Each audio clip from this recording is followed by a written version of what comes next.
we are going to start with our Vedic peace prayers. Okay. Om Guru Brahma, Guru Vishnu, Guru Devo Maheshwara, Guru Sakshat Parbrahma, Tasmai Shri Guruve Namaha. Om Bhu Bhuva Swaha, Tatsavitrevarenyam, Bhargo Devasya Dhimahi, Dhiyo Yo Nah Prachodayat. Asto ma satgamya, tamso ma jyotirgamya, mrityorma amritam gamya. Om sahna vavatu, sahna bhunaktu, saviryam karva vahi, tejasvi navadhitamastu, ma vidvesha vahi. Om shanti shanti shanti om. So in the introduction, I told you there are 8 chapters, altogether 271 verses. And in the first chapter, this Rishi has mentioned the nature of the Atma. Even though it's very hard to describe, and that's what you'll see that. Very hard to describe. This is something we need to experience. Nature of Atma, which is omniscient, omnipotent, and omnipresent, which has no birth, no death, no bondage, and no liberation either. Okay, so this is what this chapter is about. So, about the nature of the Atma, which is omniscient, omnipotent, and omnipresent. You are familiar with these terms, which has no birth, no death, no bondage, and no liberation. Okay, because sometimes we think that Atma is bondaged, फंसी हुई है. No, that's just our perception. So this is first chapter, and this chapter has 76 verses.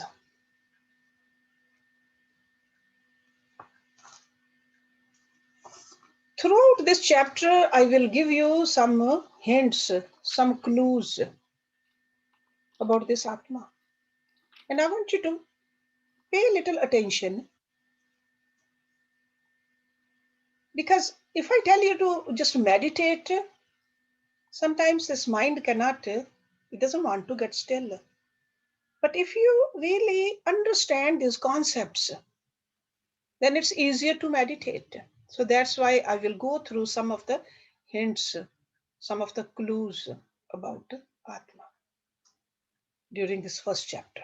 Okay, so let's start with the first verse today. ईश्वर अनुग्रहात् एव पुंसाम अद्वैत वासनः महद भय परित्राणात् विप्राणात् उपजायते. Ishwar, God. So in your books you don't have the translation. Okay, so I'll go slowly because it's important. Even though the Sanskrit is simple, but still, in order to really experience this, you need to understand what these words really mean. So Ishwar word is for God. Anugrahat, from God's grace. Ev means indeed. Unsam, among many. Advait, non-duality. Vasana. Vasana is that subtle desire. Vasana. Which is the desire which is very intense, but it's very subtle also. Mahad, great. Bhai means fear. Paritranat, from protection. Vipranat, of the pure, of the wise. Upjayate, arisen. So this Avadhuta Gita, as I told you earlier, it's not a dialogue. It's just like a Avadhuta is saying it. That saint who has gone beyond, who has experienced it, he's telling us it is God's grace alone which gives wise men the desire to realize non-dual Brahma. Thus, they are set free from great fear. So it's God's grace. You remember when we started Vivek Chudamani also, Adi Shankaracharya ji, he talked about Anugraha too. He said this is a unique grace in life. He talked about, he said even to be born as a human being, that's a grace. Burning desire for liberation is a grace. Burning desire for liberation instead of burning desire for acquisition. And capacity to surrender completely, that's also a grace. Manushyatvam, mumukshutvam, mahapurusha, ashraya. Those are the terms used, and he said anugraha, hetukam. So he said whenever these are found, they are due to the Lord's own grace. So this keeps a person humble. Otherwise, we think that, oh, I'm doing all this. I have all this. I am so smart. Then we become arrogant. So these rishis are telling us, remember it's God's grace alone which gives wise men the desire to realize non-dual Brahma. It's true that mere desire to realize Brahma cannot save us from the great fear. But this author has taken it for granted that the aspirant is qualified, competent, okay, and Brahma will be surely realized. So other qualifications this aspirant has cultivated. It's not only the desire alone that I should be liberated, but the qualities also. And non-dual Brahma, that means Brahma is one without a second. There could be many names of God, many forms of God, but Brahma is one. God is only one. So Brahma is one without a second. We see it in all our scriptures. Chandogya Upanishad says, in the non-dualistic experience, the knower, the knowledge, and the knowable become one. So ultimately, it's only one. The knower also, we think we know it. We want to know it with the help of the knowledge. These are not three different. It's only one. So that's why he says, he who knows Brahma becomes Brahma. Okay, there are sayings like that. So great fear. What is the great fear? The whole world is fraught with fear. Some people from a death, disease, despair, grief. These are all fears. Loss, any kind of a loss, we are afraid of.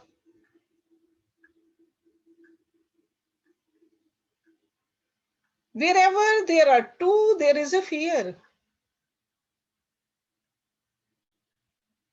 Because we see that one limits the other. That is the fear.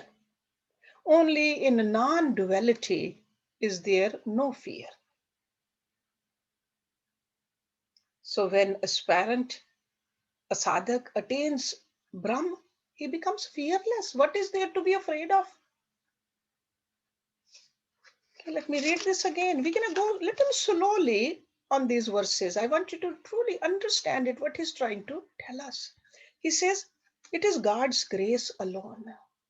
So always remember, he said Guru Kripa, Prabhu Kirpa, which gives wise person, and wisdom has come from the cultivation of those qualities. The desire to realize non-dual Brahma. So in other words, the person has that ultimate goal in mind. Thus, they are set free from great fear. All the fear is gone. See, that's why Lord Krishna in Bhagavad Gita, what did he say? Jnani, the very first quality of a Jnani is fearlessness, abhaya. And over here, this Avadhuta Ji is saying the same thing. Fearlessness. My own Guruji, he used to say, जो डरता है वो भगत नहीं. In simple language, जो डरता है. So that means fear. So a devotee is fearless because devotee knows I am at the feet of my Lord.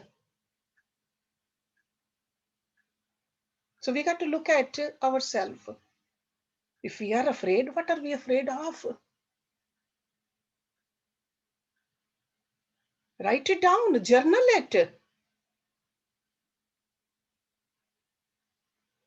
Because often I hear that no, it's natural to have fear. For an ordinary person, sure, it's very natural. For a child, it's okay. Little children, they don't even like to go into the dark. But if we call ourselves adults and we call ourselves wise, we all call ourselves bhagat, we call ourselves yogis, and still we are afraid, something is wrong there.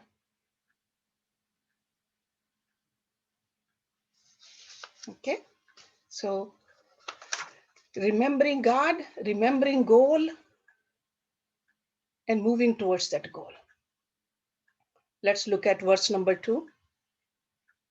Yen idam puritam atmanah sarvam atmanah ev atmanihi Nirakaram katham vande hi abhinnam shivam avyam. Yen means by whom, which. Idam, this. Puritam, complete, fulfilled.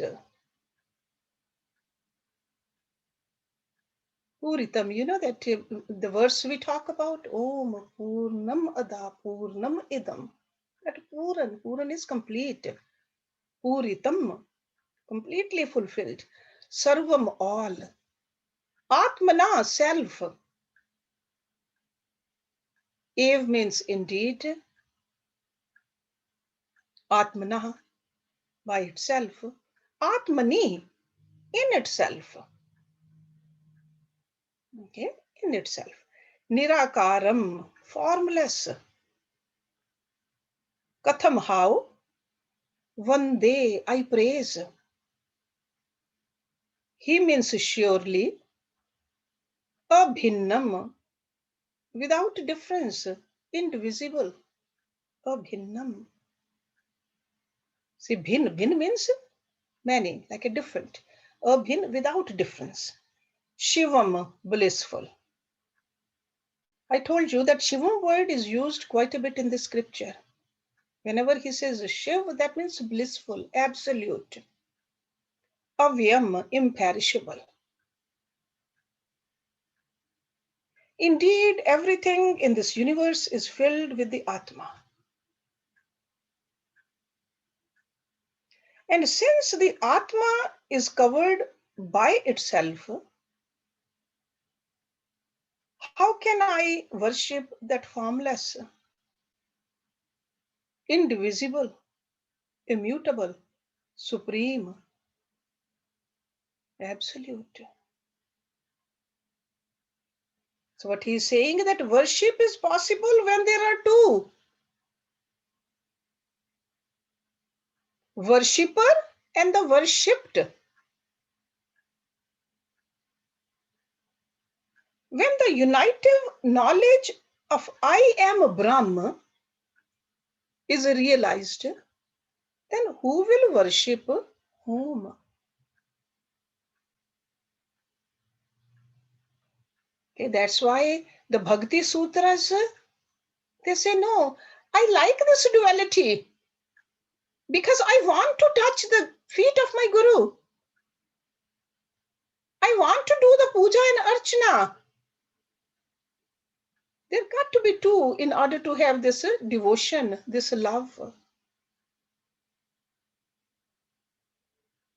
And that is the point he's making over here. Indeed, everything in this universe is filled with Atma. It's all Atma, nothing but Atma, which is called Brahma. Atma is covered by Atma. How can I worship formless? Supreme, absolute.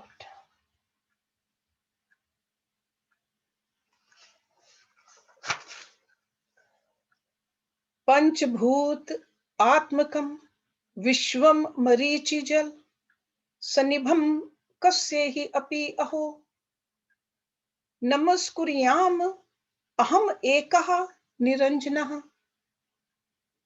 Panchbhut, five elements. Atmakam, compassionate. Vishwam, universe. Marichi Jal, water in a mirage. Sannibham, like. Kasye, of whom. Api means also. Aho, aho means oh. Namas Kuryam. See, namas means like a namaskar. May I make a salutation? Namas Kuryam. Aham I. Ekaha one. Niranjana, taintless, flawless. That means purity.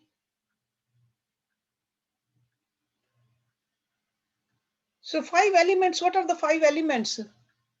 Earth, water, fire, air, space. Those are the Panchbhut we are all familiar with. The universe consisting of the five elements is like water in a mirage. So in mirage, a person thinks there's a water, but actually when a person reaches there, there's no water. So he says the universe consisting of five elements is like water in a mirage.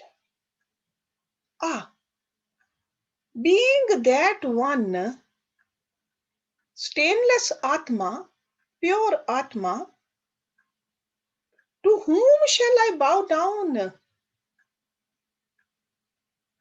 So he says, I don't see any difference. Me and the Brahma, these are not two. It's one. So you can see that this Avadhuta is talking from this absolute standpoint. He doesn't see anything else. All he sees is Brahma. So you can almost say that he is speaking when he is in Samadhi. Nirvikalp Samadhi or Nirbij Samadhi. Whom should I worship? Whom should I bow down? In order to bow down, there got to be two. It's only one. Atmaha eva kevalam sarvam bhed abhed na vidyate asti na katham buryam vismaya pratibhati me. Atma self. Ev means verily, really. Kevalam, absolute, like absolute truth. Keval. That's why Rishi Patanjali, the 4th chapter in that great book is Kavalyapad. Keval, only Atma, nothing else. After going through the samadhis, after going through the sadhana, it's only Atma. That is the realization for a yogi. Sarvam means all, Bhed means difference. Abhed, non-difference. Na means not, Vidyate, exist. Asti, it is. Again, na means not, asti, it is. Katham, how. Bruyam, may I say. Vismaya, wonder, like a surprise. Pratibhati, known, like apparent. May means to me. So this Rishi is saying, truly the Atma alone is all.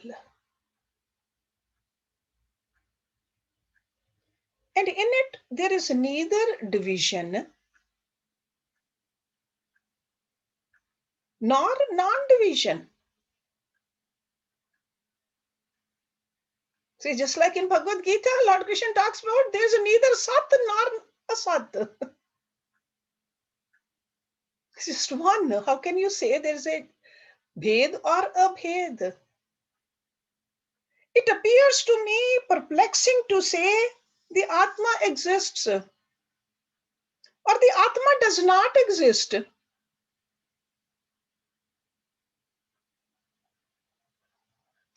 Atma is inexpressible. Everything in this world has been either conceptualized by the mind or expressed by the speech. Okay, so the concept is in the mind and our speech explains it, except the Atma.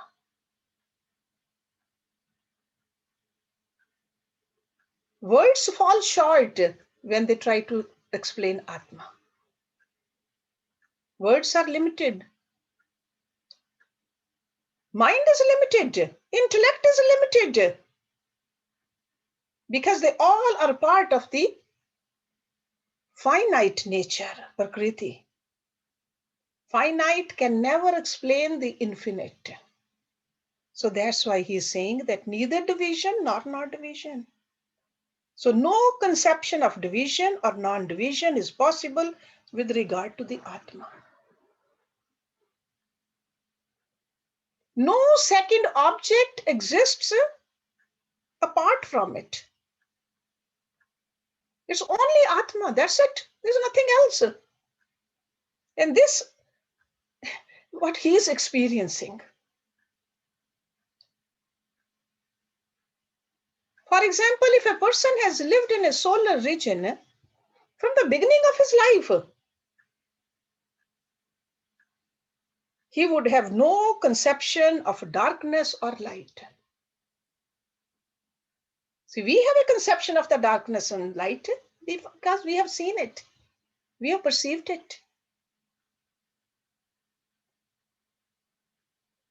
Okay, so no division, no non-division. Whether Atma exists or doesn't exist, it doesn't even occur. It's not even a question. Vedant sar, sarvasvam, jnanam, vijnanam, evacha, aham atma nirakara, sarvvyapi swabhavata. Vedanta. That is a knowledge, culmination of the Vedas. Vedanta. So knowledge which is the sar of the Vedas. Sar means the essence. Sarvasvam, entirely, whole. Jnanam, knowledge. Vijnanam, supreme knowledge. Sometimes it's called a science also. Because those scientists, they have realized that part of the knowledge. That's why it's called a Vigyan. Ev means really, Cha means and, Aham, I am, Atma, the self, Nirakaraha, formless. Sarv means all, Vyapihi, pervading. इसका कहते हैं ना व्याप्त, सर्वव्याप, pervading. Swabhavata, by nature, like an inherent nature. That's a swabhav. The essence of the whole Vedanta is the knowledge and the realization of the Atma. By nature, I am that formless, all-pervading Atma. So this is something we need to practice. We need to know who we are. It's good to study the Vedas, good to do good deeds. But after knowledge, if there's no realization of the truth, we have not passed. Realization. See, we all have felt it here and there. This sense of I-ness. This sense of I-ness is coming from the Atma. This sense of I-ness has remained with us throughout our life. When we were little babies also, teenagers also, young adults also, little older, and now at this stage, that I remained the same. That sense of I-ness is the Atma, which is unpunctuated by time or space. It's not a different Atma when we were a baby or in our mother's womb. It's not the different Atma when we leave this body also. It's the same I amness. So sense of I amness or yourself does not change with the time or a place. This is what he's talking about. See, in order to know the object, we need to pay attention to it. We need to put consciousness into it. But to know yourself, actually, there's nothing like that needed. We are that. What he's talking about, this is the easiest practice. In fact, we don't even have to practice. All we have to do is detach with what we are not. We have been identifying ourselves with what we are not. And we have forgotten who we are. These great saints, God incarnates, they come and tell us who we are. See, just like our thoughts, our emotions, they come and go. Because we are not our thoughts, we are not our emotions. We got to pay attention. Where are they coming from? Where are they getting the light? Where are they getting the power? From the I. And I am that I.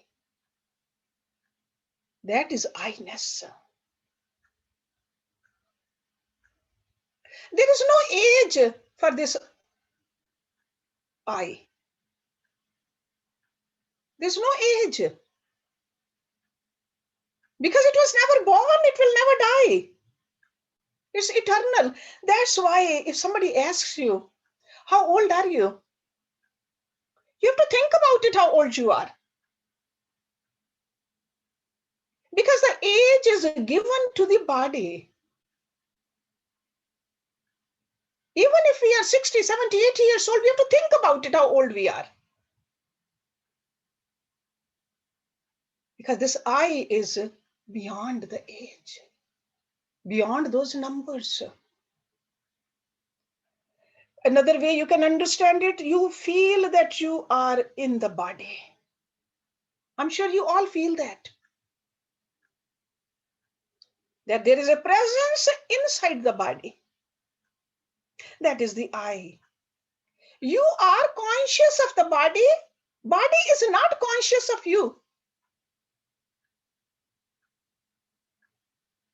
Because you are not the body, that's why.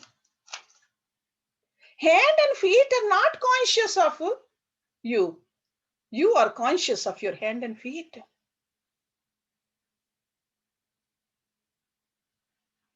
You are conscious of your sense organs.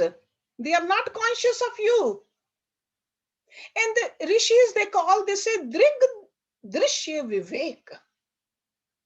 That means discriminate. Who is seeing and what is the seeing? Drishya. Drig means the seer. Drishya means the seen.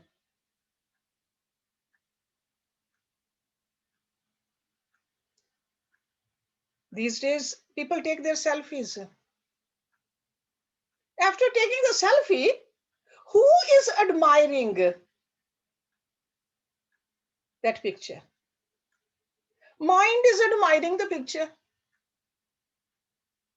Are you the mind? No.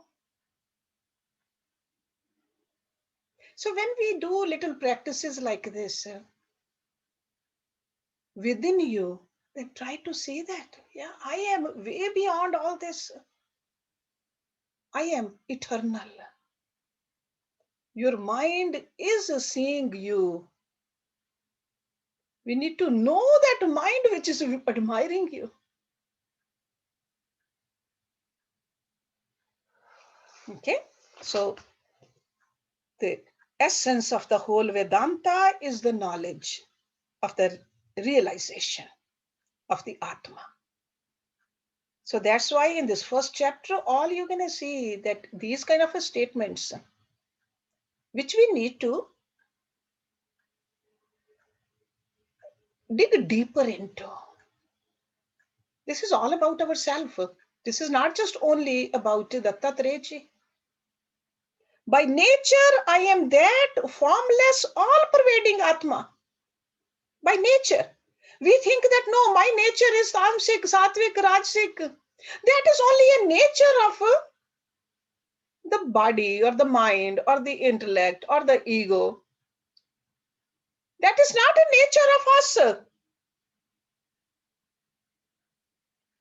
Nature of the Atma is different.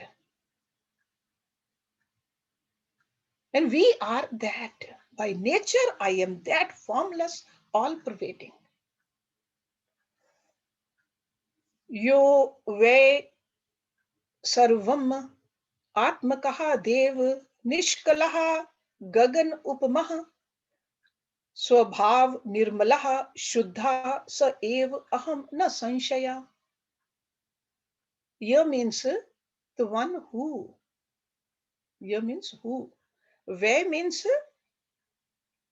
it's almost like when you want to emphasize something, when you do the affirmation, this where word is used. Okay, so affirmation. Sarvam means whole. Atmakaha, the self. Dev is divinity. Nishkala. See, kal means the parts. Like a kala is the parts. Nishkala means which doesn't have the parts. So that's undivided, indivisible. That's a nishkal. Gagan is sky. Upama. Upama is like. So it's like a sky. Can we divide sky? Swabhav, inherent nature or naturally. Nirmal, stainless, pure, flawless. Shuddh, pure. Sa means that, ev means indeed. Aham, I, na sanshaya, no doubt. undoubtedly, without any sanshaya, I am that Atma, which is omnipresent, luminous, undivided, like space, intrinsically pure and unclouded. Unclouded. Normally, clouds happen with the Maya. There's no Maya. Maya is only in the Prakriti. There's no Maya in the Atma. Luminous. This luminous term is derived from the Sanskrit word Dev, which also means God. So Atma is a self-luminous. It doesn't have to borrow the light from somebody else. See, mind has to get the light from the Atma. That's why mind is considered as a moon. Moon doesn't have its own light. It borrows the light from the sun. But this Atma is a self-luminous. Just like in a pearl, there is a luster in the pearl. Its own light. Okay? So undoubtedly, I am that Atma which is omnipresent, luminous, undivided like space, intrinsically pure. It's completely pure. No flaw in it. And there's no Maya in it. So that's why we have to see, we have forgotten our real nature. We identify ourselves with the Maya. And everything other than Atma and Paramatma is actually Maya, because it's Prakriti. And we identify with that. And this great Rishi is taking our attention away from it and towards this reality. Aham ev avyaha anantaha shuddh vigyan vigraha sukham dukham janami katham kasye api vartate. Aham, I am. Ev means surely, indeed. Avyaha, immutable or indestructible. Avya. Anant, infinite. Shuddh, pure. Vigyan, that form of special knowledge, Vigyan. Vigraha, obstacle. Sukham, happiness or joy. Dukkham, sorrow. Janami, I know. Katham, how. Kasya, in relation to whom. Api means even. Vartate, exists or abide. Vartate. I mean, you can see that this language is, I was telling you last couple of times, that it was written recently. Okay, from the language we can say that, but the knowledge is from Dattatreya ji. Somebody, the Bhagavad Gita is written in Sanskrit. Somebody, there's many translations and many different interpretations also in today's language also. So that's what has been done with this great book also. It's written in 8th or 9th century. So that's why Sanskrit is a very simple Sanskrit. Okay? So truly I am imperishable, infinite, anant, and the embodiment of pure consciousness. I do not know how happiness and misery are experienced, or who it is that experiences them.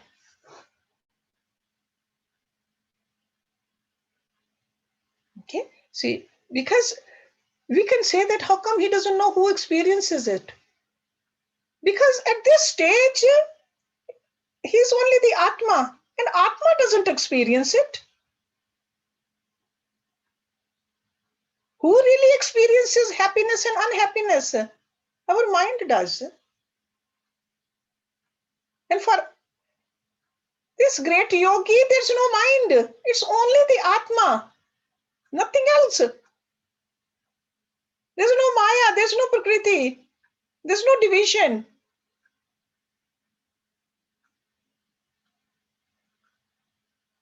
Okay?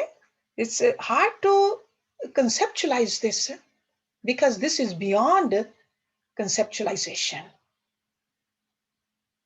This is a realization. We need to realize this. We have to have this experience also. Then this book will talk to us.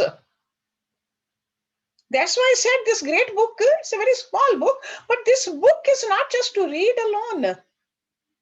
We need to experience this. So truly, I am imperishable. That means it cannot perish. So obviously, he's not talking about the body.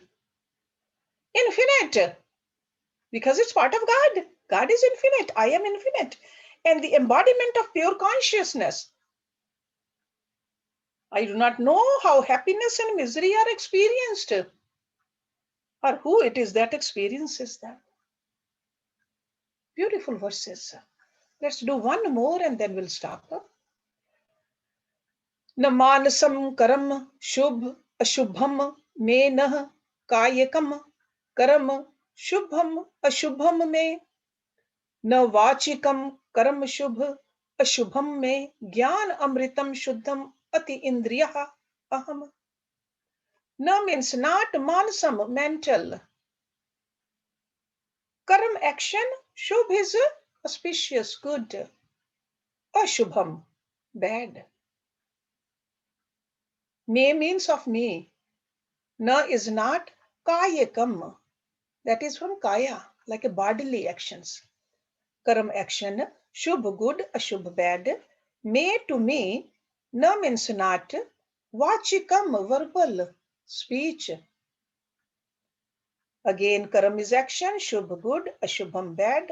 Me, of me. Gyan amritam, knowledge of immortality.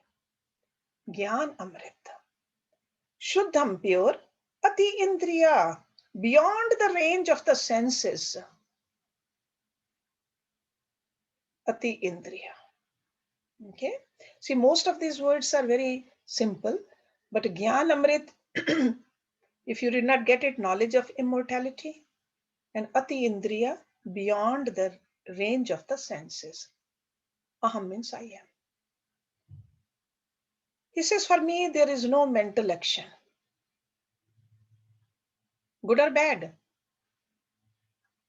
For me, there's no physical action. Good or bad. For me, there's no verbal action. Good or bad. I am undying consciousness, pure and transcendental. We all know Atma is actionless. See, that's why I told you this Gita. If somebody has not studied Bhagavad Gita, this will not make sense.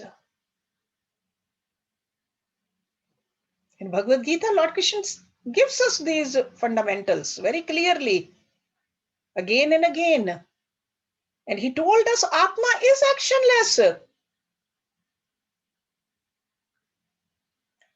To perform any action, three things are necessary: the doer, the instrument, and the object. These divisions are possible only in the domain of Maya, not in the Atma. We learned that in the previous scripture which we did, Ashtavakra Gita, and in Bhagavad Gita also. Vivek Chudamani, we read the same thing, that this philosophy, avidya, kam, and karma, hriday granthi, ignorance, desire, and action are relating to a cyclic order.